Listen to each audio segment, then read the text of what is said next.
كانوا مؤثرين جدا في مباراة السنبلاوين، وإن كانت دي طبعا الفرصة الغريبة اللي كل الجهاز الفني للرجاء يعني شكك فيها واعترض عليها. نشوفها مع بعض كده يا كابتن وليد كابتن ابو جريش، وقال ان هي عدت المرمى، ولكن طبعا عايزه تتشاف كويس قوي. والهدف الاول احمد عيد عبد الملك صوره كربونيه من اهدافه. هنا طبعا اعتراض الجهاز الفني كله. ادي الكوره ما فيهاش تسلل طبعا، المهاجم متحرك بعد الكوره عشان حتى لو عمل فولو.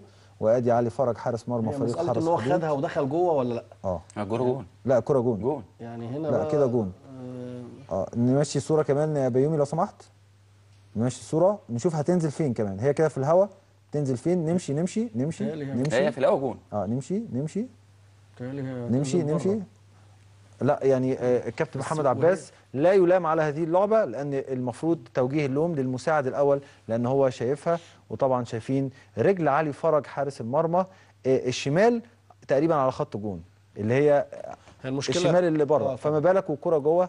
فاعتقد خطا كبير. المشكله ان هي كمان كره مؤثره جدا في اللقاء.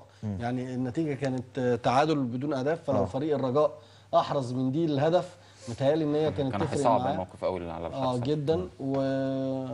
ولكن احنا قلنا في الاخر هيبقى ان الفرق الكبيره هي اللي عندها الفرصه ان هي تكمل في دور الثمانيه، وقد كان. يعني النهارده نادي الاتحاد بيفترس فريق طنطا، نادي حرس الحدود اخرج فريق الرجاء. فهتحس ان تلاقي ان في الاخر الثمان فرق هم هتلاقيهم الثمان فرق الكبار، زي ما احنا قلنا من الاسبوع اللي فات، وقلنا ان الفرق الكبيره صاحبه الخبره عندها الادفانتج او عندها القابليه ان هي اللي تبقى كسبانه. ده هدف كربوني لاحمد عيد عبد الملك مميز هو في الحاجات لدرجه ان انا مش عارف سواء حراس المرمى او المدافعين ما بقوش حافظينها ازاي.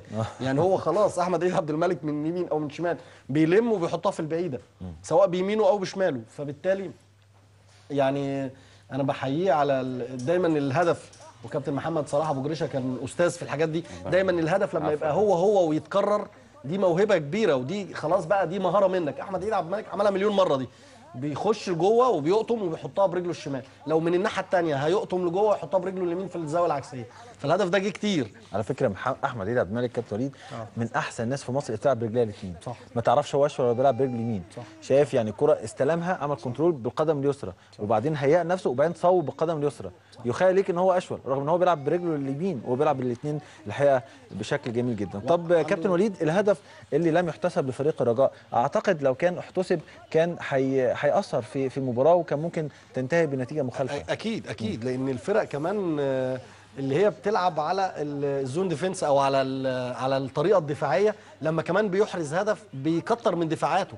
ده هيبقى كسبان حرس الحدود 1-0، فبالتالي بدل ما يكون بيلعب 5-3-2 لا ده انا هلعب 5-4-1 او 5-5 زي فريق الانتر.